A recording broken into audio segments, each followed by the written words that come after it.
इस पत्रकार वार्ता में स्वागत करता हूं। रीवा को एक नई सौगात 3 तारीख को मिलने जा रही है। लंबे समय से रीवा में एक कमी हम लोग महसूस करते थे कि एक अच्छा पार्क सुसज्जित और व्यवस्थित, जहां पर हजारों की संख्या में लोग जा सकें, इसकी कमी है। और शहर के हृदय स्थल पे कोई इस प्रकार का स्थान विकसित होना चाहिए।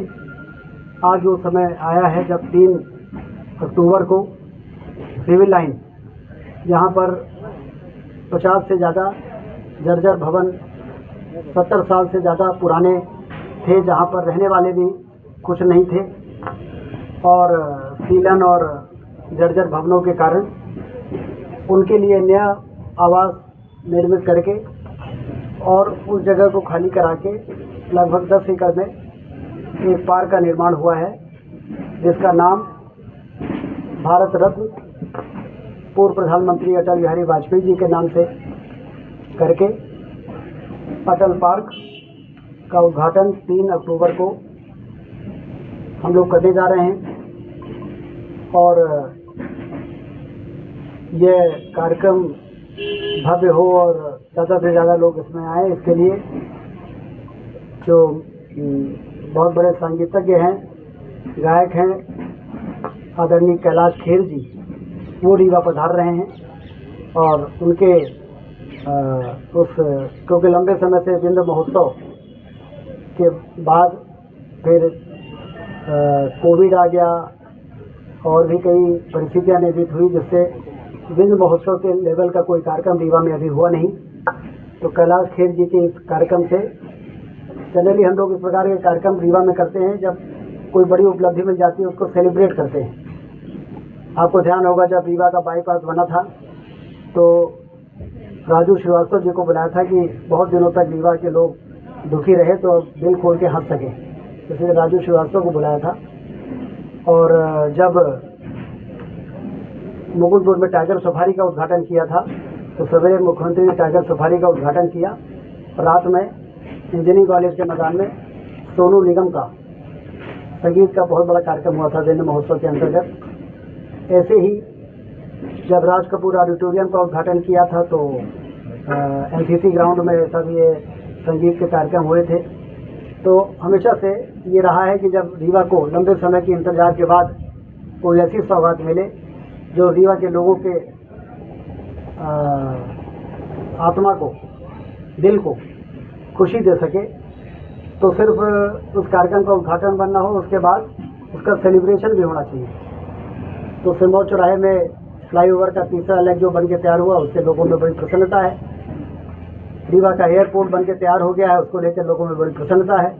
तो इसका सेलिब्रेशन होना चाहिए, और इसलिए कैलाश खेर जी को बुलाकर 2 घंटे का 3 घंटे का जो भी उनका कार्यक्रम होगा, उसमें रीवा के लोग उनके संगीत से आनंद उठाएंगे।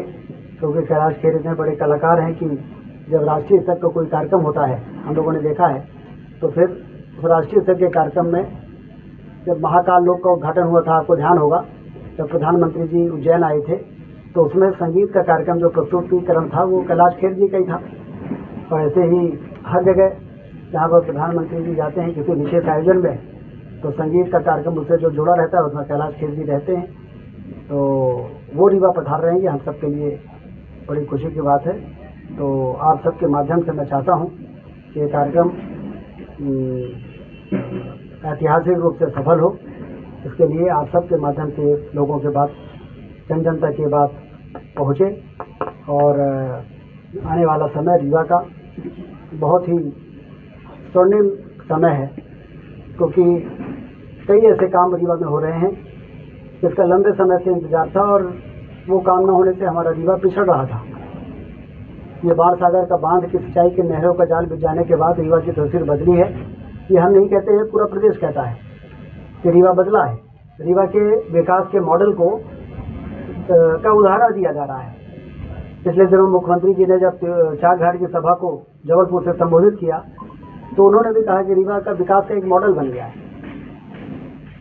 और आने वाला समय भी हमारा बहुत अच्छा है। क्योंकि अभी तो 3 लाख एकड़ में सिंचाई का पानी पहुंचा है।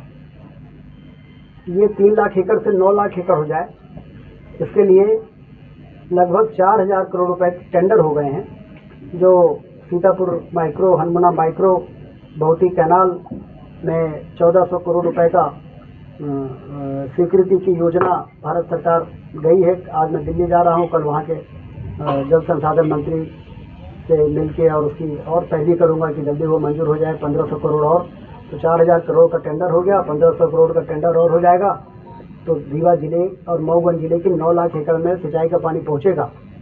तो 3 लाख एकड़ का जब ये असर हुआ है रीवा का कि लोग कहने लगे कि रीवा विकास का मॉडल बन गया है, तो जब 9 लाख एकड़ में पानी पहुंचेगा तो रीवा की तस्वीर कैसी होगी। और इसलिए एक और विकास और दूसरी ओर युवा पीढ़ी को नशे से बचाना। इसके लिए पिछले दिनों मैंने पुलिस के अधिकारियों का और जिला प्रशासन के अधिकारियों के साथ एक संयुक्त बैठक की थी।